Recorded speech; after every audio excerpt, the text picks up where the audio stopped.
हमने ना बात करी थी, कल हम लोगों ने स्पेक्ट्रल सीरीज पढ़ी थी। Lyman, Balmer, Paschen, Brackett, Pfund, Lyman, Balmer, Paschen, Brackett, Pfund, Humphrey. ठीक है, एक सेकेंड। ठीक है, लाइमन, बाल्मर, पाश्चन, ब्रैकेट और पीफंड। ठीक है, ये कल हमने डिस्कस करा था। ठीक है, लाइमन सीरीज क्या थी बेटा? हमारे पास जनरल फॉर्मूला था R Z स्क्वायर N1 का स्क्वायर माइनस N2 का स्क्वायर। N1 क्या था बेटा? फाइनल, जहाँ पे आएगा, जहाँ पे ट्रांजिशन आ रही है ऊपर से नीचे, फाइनली ट्रांजिशन कहाँ हो रही है, वो N1 था बेटा हमारा। ठीक है, हाँ। लाइमन के लिए मैंने कहा था कि N1 1 हो जाएगा और N2 की वैल्यू हो जाएगी 2 3 4 एज ए सोन, जो कि हमारा फॉर्मूला बनेगा 1/λ बराबर R। हाइड्रोजन एटम के लिए Z की वैल्यू 1 ले लेंगे। ठीक है, हाइड्रोजन एटम के लिए Z की वैल्यू 1, तो 1 का स्क्वायर माइनस 1/N2 का स्क्वायर। ठीक है, N2 की वैल्यू 2 3 4 जिसमें वो पूछता है उसके अकॉर्डिंग हम करते जाएंगे। इसी तरह बाल्मर में कहा था N2 की वैल्यू 2 थी बेटा, और N3 आपका 3 4 इस तरह से जाएगा। यहाँ से 1/λ बन जाएगा R, 2 का स्क्वायर N2 का स्क्वायर, 2 का स्क्वायर 4 हो जाएगा, तो यहाँ पे ये 4 आ जाएगा और यहाँ पे ये 1 आ जाएगा। ठीक है, पाश्चन N2 की वैल्यू 3 हो जाएगी और यहाँ पे N1 की वैल्यू, सॉरी N1 की वैल्यू बेटा ये N1, और N2 की वैल्यू हो जाएगी आपकी 4 5 6, 1/λ बन जाएगा 9 माइनस N2 का स्क्वायर। इसी तरह ब्रैकेट में N1 की वैल्यू 4, N2 बन जाएगा 5 6 S on 1/λ R 1/16 minus 1/N2 का स्क्वायर। ये N1 की वैल्यू 5, N2 की वैल्यू 6 7 8 1/λ R 25 माइनस 1/N2 का स्क्वायर। N1 की वैल्यू 6। इस तरह से और भी बहुत सारी सीरीज है, बाकी वो बाद में चली जाती है तो उनको हम लोग इतना कैलकुलेट नहीं करते, मेनली पी फंड तक ही होता है। ठीक है, हाँ। N2 की वैल्यू बच्चों 7 8 1/λ R 1/36 माइनस 1/N2 का स्क्वायर। ठीक है, ये सीरीज कल मैंने आपको पढ़ाई थी, लाइमन, बाल्मर, पाश्चन, ब्रैकेट और पी फंड सीरीज। एक मिनट बेटा, थोड़ा सा आगे कर देती हूँ, अभी कर देती हूँ, अभी ठीक है नीरू? बाकी को कैमरा क्लियर दिख रहा है बेटा? थोड़ी सी ब्लर्ड हो रही है। 1 सेकेंड, अभी देखते हैं ऊपर से है या सारे बोर्ड ऐसे दिख रहे हैं? सारा ऐसे ही दिख रहा है। 1 सेकेंड।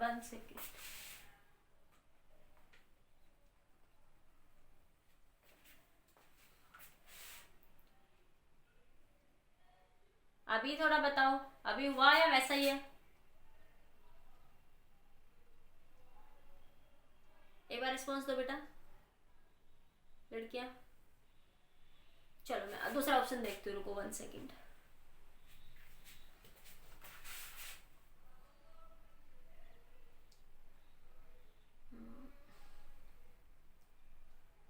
अब बताओ।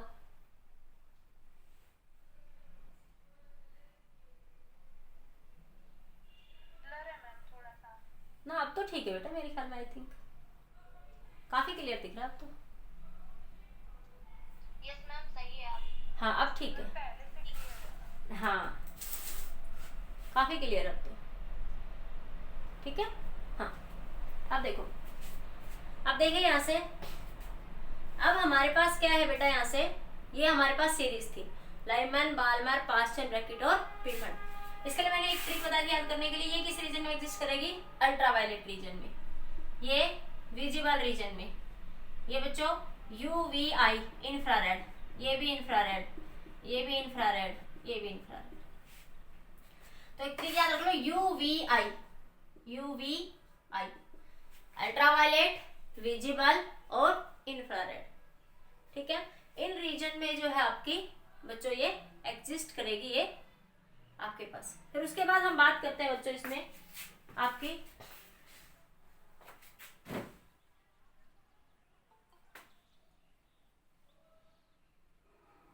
उसके बाद हम बात करते हैं बेटा, और माइक ऑन करके बोल देना बेटा, कोई बात हो ना। कैमरा मैंने चेंज कर रखा थोड़ा, मैसेज में उधर जाके ही पढ़ पाऊंगी।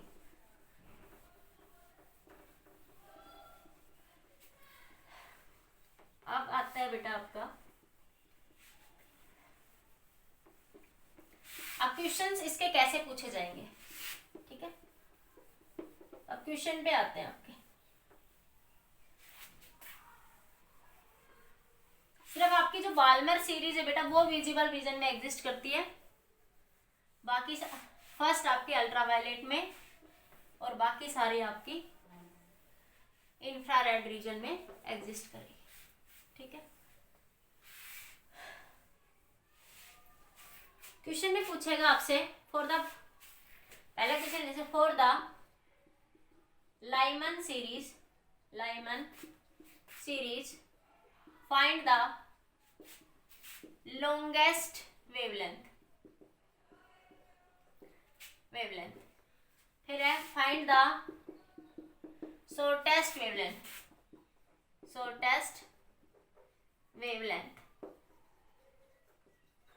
Longest wavelength and the shortest wavelength, ठीक है। हाँ ये आपको निकालनी है। लॉन्गेस्ट वेवलेंथ के लिए 1/λ, फॉर्मूला जेड के लिए, हाइड्रोजन एटम के लिए जेड की वैल्यू 1, n1 का स्केयर माइनस 1/n2 का स्केयर। n1 कितना था बेटा लाइमन के लिए 1, ठीक है। अब उसने पूछा लॉन्गेस्ट और शॉर्टेस्ट वेव। कल मैंने समझाई थी ये बात आपको एक एग्जांपल से, ये इंफिनिटी है, ये n1 n2 और बीच में नंबर ऑफ लाइंस। तो 2 से 1 में जो सीरीज जाएगी, जो ट्रांजिशन शॉर्ट है, तो लेंथ कैसी होगी बच्चों, लॉन्गेस्ट। और इन्फिनिटी से जो आएगी तो ट्रांजिशन बच्चों लॉन्गेस्ट है, ट्रांजिशन कैसी है, लॉन्गेस्ट। तो यहाँ पे वेवलेंथ कैसी होगी बच्चों, शॉर्टेस्ट। तो सबसे लॉन्गेस्ट वेवलेंथ पूछे तो लाइमन के लिए n1 तो बच्चों 1 ही होता है लाइमन के लिए, r ये 1, ठीक है, 1 का स्केयर माइनस n2 कितना लिखोगे लॉन्गेस्ट के लिए 2 का मतलब बच्चों 4, n2 की वैल्यू कितनी लिखोगे 2 का स्केयर, ये बना r1 माइनस 1/4, ये बना r3/4। तो लैम्बडा उल्टा हो जाएगा बेटा, 4/3 इंटू में r, 4/3 इंटू 1/r, और 1/r बताया था मैंने 911/12 एंगस्ट्रॉम रख सकते हो, 911 एंगस्ट्रॉम या 912। बुक में ये लिख रखा है 1.1 × 10⁻⁷, ठीक है। वो मीटर नैनोमीटर में आप चेंज करोगे तो लगभग वेरिएशन एंगस्ट्रॉम में वही आ जाएगा आपका। बाकी बुक वाला क्वेश्चन में जो दे आपको वो आप यूज करेंगे, ठीक है। उसके अकॉर्डिंग थोड़ा बहुत ऑप्शन चेंज हो सकता है, मैंने इन जनरल बता दिया आपको ना। हाँ तो जैसे यहाँ से इसकी काट लो, तो ये बना 4 चौक 16, 0 और 4 तिये 12, ठीक है। हाँ तो आ जाएगी 1216 एंगस्ट्रॉम, ठीक है। बुक में 121 नैनोमीटर दे रखा है, तो आप चेंज करके देखो तो 121.6 आ जाएगा नैनोमीटर में। बुक में आंसर जो दे रखा है 121.6 नैनोमीटर में है, ठीक है। तो बराबर ही बात है, वो आप किस में भी लिखो उसको, ठीक है। ये समझ आया लॉन्गेस्ट वेवलेंथ का कंसेप्ट, नोट कर लो एक बार, फिर आगे देखते हैं। स्क्रीनशॉट ले लो। अब शॉर्टेस्ट वेवलेंथ कब होगी बेटा, जब n2 की वैल्यू कितनी ले लोगे, इनफाइनाइट, तो यहाँ क्या आ जाएगा बेटा, इनफाइनाइट। जनरल क्वेश्चन है, बेसिक बोर्ड एग्जाम में 3 बार रिपीट हुआ है, 15, 16, 17 और 12 में रिपीट, 4-5 बार रिपीट हो चुका है ये क्वेश्चन सीधा सीधा। तो 1 बाई इन्फिनिटी बेटा 0, 1 बाई इन्फिनिटी क्या बन जाएगा आपका 0, तो ये बचा सिर्फ आपका r, ठीक है।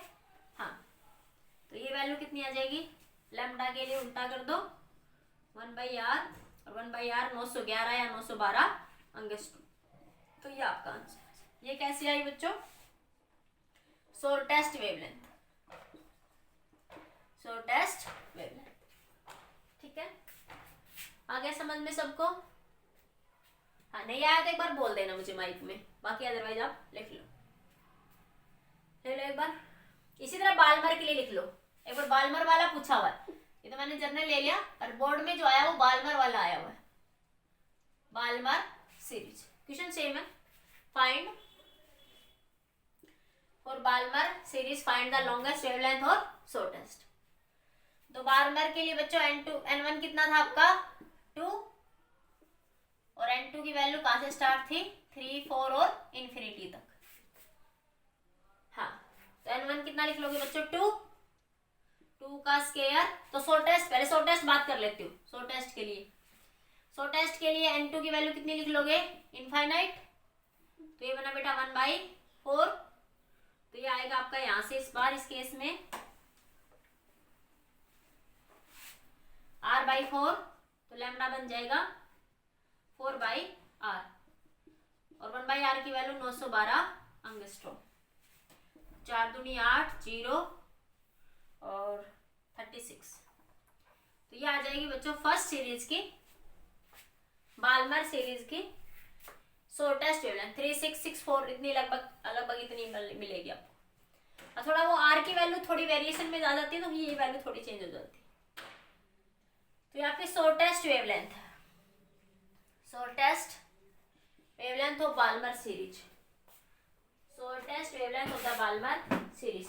जैसे बुक में दे रखा है r की वैल्यू आपकी 1.1 10⁻⁷, जैसे आप यहाँ पे ये लिखते हो ना, हाँ ये लिख लो एक बार, बुक में जो दे रखे वो बता देती हूँ, ठीक है। जो क्वेश्चन आया था ना बोर्ड में, तब r की वैल्यू दे रखी थी आपकी 1.1 10⁻⁷, तो 1/λ r/4, तो ये बना लैम्डा को उल्टा कर दो 4/r, और ये रख दो 1.1 10⁻⁷, ठीक है। इसको जब आप सोल्व करेंगे तो ये वैल्यू मिलेगी 3637 अंगस्ट्रोम, तो लगभग अप्रोक्सीमेट आंसर 36 के आसपास मिल जाएगा। हाँ, जब बोर्ड में आया तब ये आंसर था आपका, और ये तब r की वैल्यू ये दे रखी थी एग्जाम में कि r की वैल्यू इतनी होगी, ठीक है। हाँ, नोट कर लीजिए।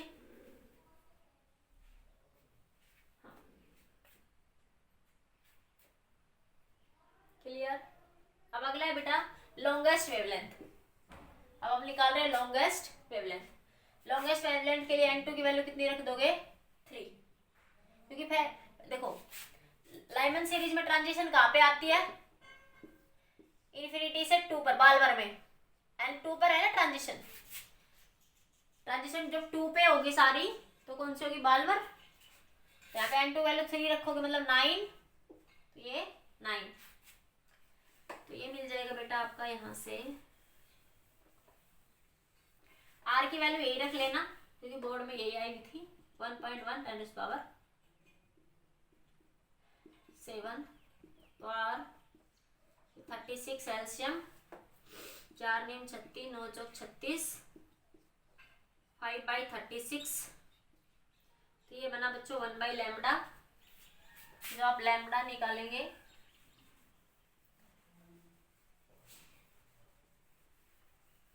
तो लैम्डा आएगा बेटा आपका 36/5 इंटू में 1/r, 36/5 1.1 10⁻⁷, ठीक है। हाँ, इसको जब आप सोल्व करेंगे तो ये वैल्यू आएगी 655 नैनोमीटर, 655 नैनोमीटर।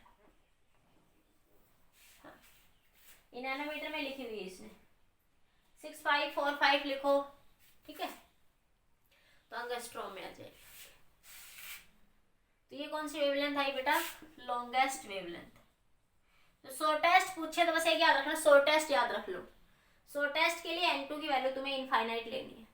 शॉर्टेस्ट वेवलेंथ के लिए आपको बेटा n2 की वैल्यू इनफाइनाइट लेनी है। ठीक है बेटा, आई थिंक क्लियर हो गया होगा सबको ये क्वेश्चन। चलिए हाँ, अगले क्वेश्चन पे पढ़ते हैं। सेकंड टाइप का जो बोर्ड में पूछा हुआ क्वेश्चन है, आगे देखिए।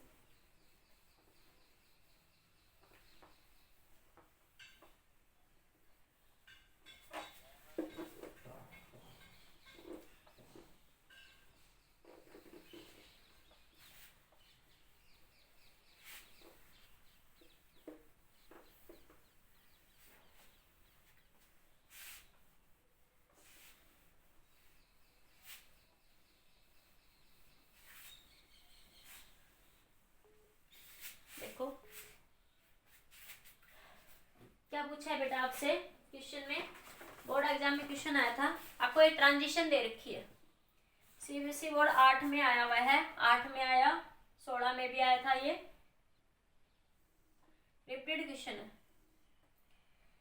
-13.6 electron volt, -3.4 electron volt, -1.5 electron volt, 0.85 electron volt. ये ए, ये B,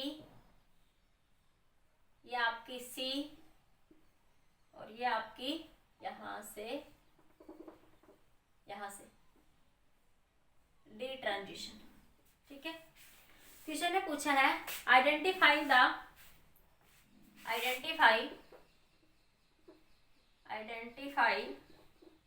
by doing necessary conditions, calculations, which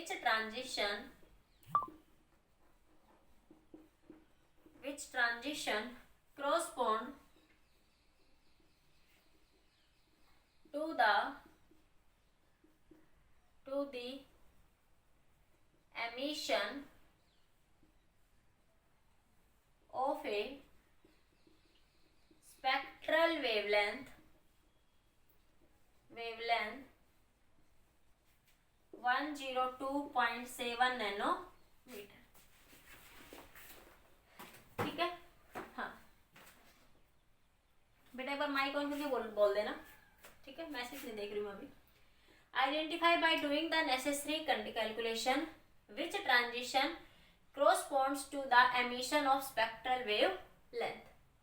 वो कह रहा है इस वेवलेंथ के corresponding इनमें से ए बी सी डी में से कौन से ट्रांजिशन बेटा पॉसिबल है। ठीक है, हाँ देखो हमें हीट की क्या दे रखी है, एनर्जी ना, कल समझाया था एनर्जी का फॉर्मूला -13.6 Z²/n। ये फॉर्मूला था ना हमारे पास, एनर्जी का यही फॉर्मूला था। तो एन की वैल्यू, हाइड्रोजन एटम के लिए जेड की वैल्यू 1 ले लोगे और एन की वैल्यू 1 2 3। तो एन की वैल्यू 1 लिखोगे तो ये मिलेगी, एन की वैल्यू 2 पे ये मिलेगी, एन की वैल्यू 3 पे ये, एन की वैल्यू 4 पर ये वैल्यू मिलेगी। ठीक है, फर्स्ट ऑर्बिट की एनर्जी, सेकेंड ऑर्बिट की एनर्जी और थर्ड ऑर्बिट की एनर्जी। ठीक है, अब वो कह रहा है इस वेवलेंथ के corresponding A B C D में से कौन सी ट्रांजिशन बेटा पॉसिबल है। तो देखिए E बराबर क्या होता है बच्चों, hc/λ। E बराबर hc, h की वैल्यू 6.63 10⁻34, या मैंने hc की वैल्यू बताई भी थी आप लोगों को 1210 एंगस्ट्रॉम में। ठीक है, हाँ 3 × 10⁸ वो डायरेक्ट याद रख सकते हो आप। और लैम्डा कितना है बच्चों, 102.7 नैनोमीटर। नैनो मतलब बच्चों 10⁻⁻�9। यहाँ से इस एनर्जी की वैल्यू को सोल्व कर लो। ये एनर्जी की वैल्यू जो आप सोल्व करेंगे तो वैल्यू मिलेगी 112.1 इलेक्ट्रॉन वोल्ट। ठीक है, जो आप इस एनर्जी की वैल्यू को सोल्व करेंगे इलेक्ट्रॉन वोल्ट में। ठीक है। हाँ, तो इस आफ्टर सॉल्यूशन इलेक्ट्रॉन वोल्ट में आपको ये वैल्यू यहाँ पे मिलेगी। ठीक है, इलेक्ट्रॉन वोल्ट में नहीं आएगी, यहाँ से तो डायरेक्ट आपको जूल में मिलेगी। देखो जूल में लिखो पहले एनर्जी की वैल्यू, यहाँ से तो सिर्फ जूल में मिलेगी, ये जूल में वैल्यू आई हुई है बेटा। आफ्टर सॉल्यूशन आपकी लगभग जूल में ये वैल्यू है आपकी 1.9355 × 10⁻18 जूल है। मैंने वैसे ही बताया था कि भूल भी जाओ ऑप्शन में चेक करना है, तो एनर्जी की वैल्यू जूल के ऑर्डर जब भी देखो 10⁻18 के आसपास मिलेगा। ठीक है। हाँ, अब इसको किस में कन्वर्ट करना है, इलेक्ट्रॉन वोल्ट में। तो इसको 1.6 × 10⁻19 से डिवाइड कर दो। इलेक्ट्रॉन वोल्ट में मेरे सी सेक्शन वाले बच्चों, इलेक्ट्रॉन वोल्ट में कन्वर्ट करने के लिए ध्यान से देखो, जब क्योंकि 1 इलेक्ट्रॉन वोल्ट होता है बेटा 1.6 × 10⁻19। ठीक है, जैसे ग्राम है उसे किलोग्राम बनाते तो 1000 से डिवाइड करते हैं, इसी तरह ही जूल में था। उसको इलेक्ट्रॉन वोल्ट में कन्वर्ट करने के लिए इसके इस फैक्टर से क्या कर देंगे, डिवाइड। कोई चीज कम है ज्यादा बनानी है तो डिवाइड करते हैं, और ज्यादा है कम बनानी है तो मल्टीप्लाई करते हैं। जब आप यहां से इसको इलेक्ट्रॉन वोल्ट में सोल्व करोगे तो एनर्जी की वैल्यू मिलेगी 12.1 इलेक्ट्रॉन वोल्ट। ठीक है। हाँ, अब यहां से आपको इन ट्रांजिशंस में से देखना है कि कौन से ट्रांजिशन में आपको एनर्जी की वैल्यू 12.1। देखो 13 में से अगर एक घटेगा तभी 12 के आसपास आंसर आएगा। तो ये डी ट्रांजिशन में दिख रहा है मुझे। देखो इन डी ट्रांजिशन क्या है, -E2 - E1 तो -13.6 -10 + 1.5 तो कितना आ जाएगा, -12.1 इलेक्ट्रॉन वोल्ट जहां से ट्रांजिशन हो रही है। ठीक है, तो ये मोड में लिखोगे आप इस वैल्यू को। हाँ, तो इसके अकॉर्डिंग प्लस में लिखना तो उल्टा कर दो, भले ही आप उल्टा भी कर सकते हो, प्लस में लिखना है तो 1.5 - -13.6 में समझा दूंगी माइनस प्लस वाला कंसेप्ट भी, तो +13.6 तो आ जाएगी 12.1 इलेक्ट्रॉन वोल्ट। ठीक है, ट्रांजिशन वैसे E2 - E1 करते हैं, इसलिए जैसे आंसर होता है उस हिसाब से प्लस में मोड में लिखोगे तो मैग्नीट्यूड में ये वैल्यू 12.1। तो ऐसा कौन सी ट्रांजिशन में पॉसिबल है बच्चा, डी। ऐसे कोई भी दे सकता है आपको, कोई भी ट्रांजिशन पूछ ले कि कौन से ट्रांजिशन में ये वेवलेंथ पॉसिबल है, तो आपको hc/λ वाला फॉर्मूला से एनर्जी निकाल लो। अब देख लो कौन से ट्रांजिशन में आपके पास ये एनर्जी एग्जिस्ट कर रही है। बोलो आया समझ में बेटा, 30वां बार है, मैं इसको लेंगी ही नहीं, इतनी लेट आ रहा है। डॉक्टर आप लो,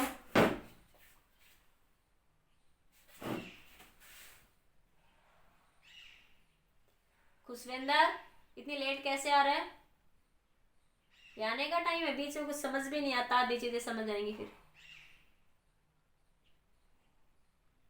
ठीक है, ले लिया स्क्रीनशॉट सब बच्चों ने। हाँ हाँ, नेक्स्ट क्वेश्चन देखिए बेटा।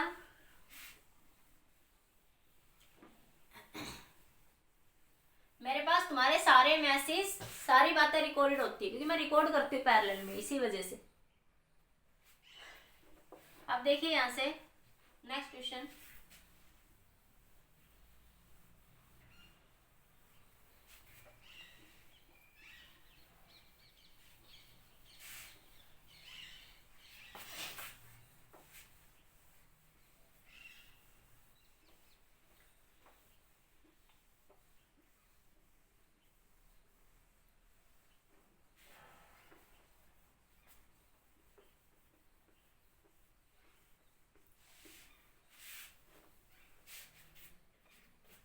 नेक्स्ट क्वेश्चन है बेटा आपका,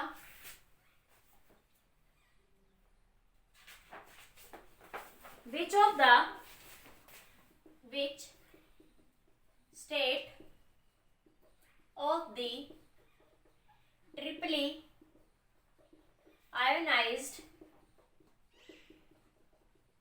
beryllium Be3 positive has the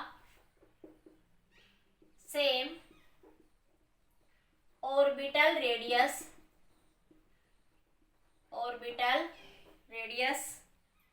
as that of the ground state of hydrogen atom. R का फॉर्मूला क्या था बच्चों आपके पास? n square h square 4 pi square m k z e का स्केयर.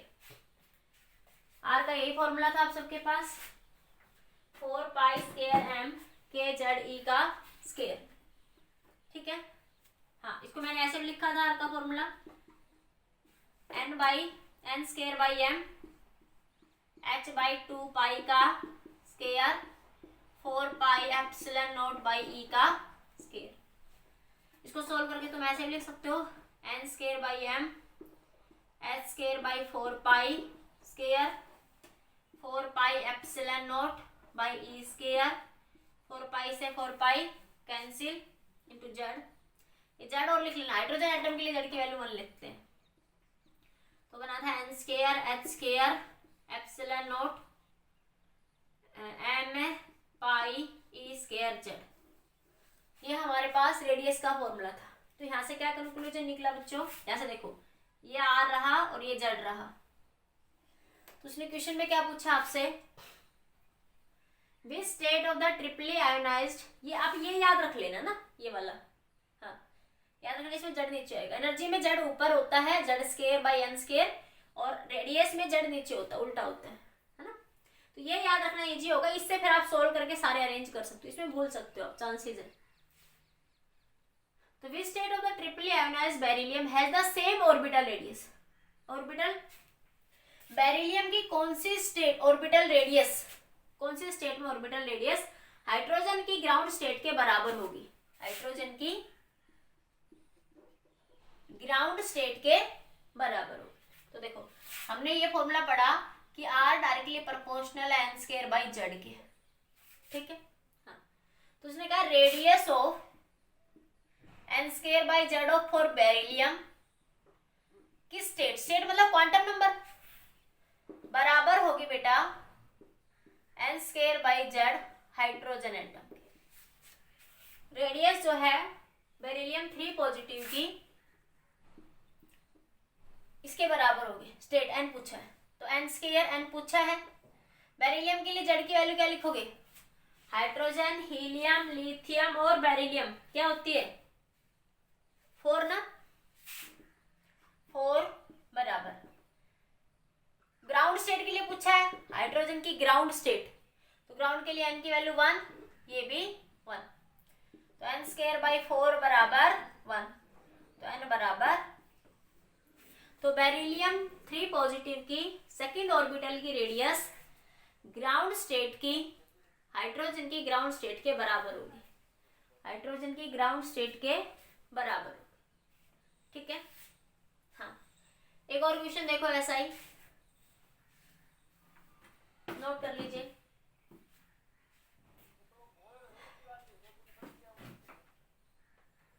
क्या कह रहे हो बेटा? हिमांशु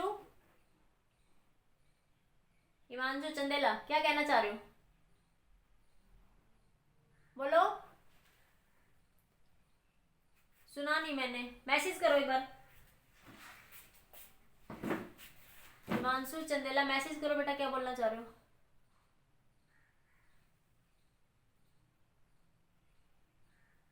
या माइक ऑन करो, मैंने आप माइक ऊपर कर लिया. हो गया?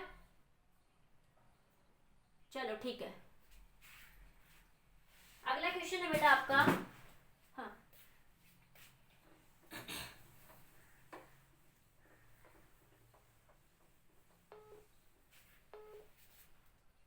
नेक्स्ट क्वेश्चन है आपका, कह रहा है which level of doubly ionized lithium. आपके पास कह रहे हैं डबली आयोनाइज्ड लिथियम. ठीक है. Has the same energy, has the same energy, same energy लिखो, same energy as that of the ground state of hydrogen. Lithium double positive की किस स्टेट की एनर्जी हाइड्रोजन की ग्राउंड के बराबर होगी। अब की बार एनर्जी की बात कर ली। एनर्जी का फॉर्मूला क्या था बेटा आपका, 2 pi square m k square z square e की power 4 n square by h का स्क्वायर। मैंने कहा सबकी पावर स्क्वायर होगी, m की कोई पावर नहीं होगी, e की पावर 4 होगी, इसमें याद रख लेना। तो एनर्जी जो है बच्चों डायरेक्टली प्रोपोर्शनल है z square by n square. तो कह रहा है किस स्टेट की एनर्जी ऑफ लिथियम पॉजिटिव बराबर होगी इसके ground state of the hydrogen की। ग्राउंड स्टेट ही कहना क्वेश्चन में, कुछ और कहना, ground state of the hydrogen. ठीक है। हाँ, तो लिथियम के लिए एटॉमिक नंबर कितना लिखोगे बेटा, 3। तो आएगा 3 का स्क्वायर 9 बाई n का स्क्वायर। हाइड्रोजन के लिए z की वैल्यू 1 और n की भी वैल्यू 1 बेटा। क्या मिला, 9 बाई n स्क्वायर बराबर 1।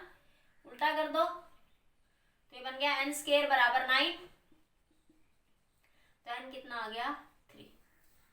तो लिथियम की थर्ड स्टेट की एनर्जी हाइड्रोजन की ग्राउंड स्टेट की एनर्जी के बराबर।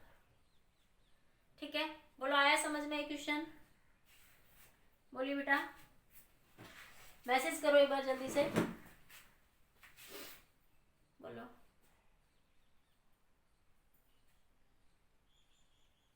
हाँ यस, चलिए ठीक है, ठीक है बेटा, स्क्रीनशॉट ले लो, हो गया। चलो आज इतना डिस्कस करते हैं, बाकी नेक्स्ट क्लास में डिस्कस करें।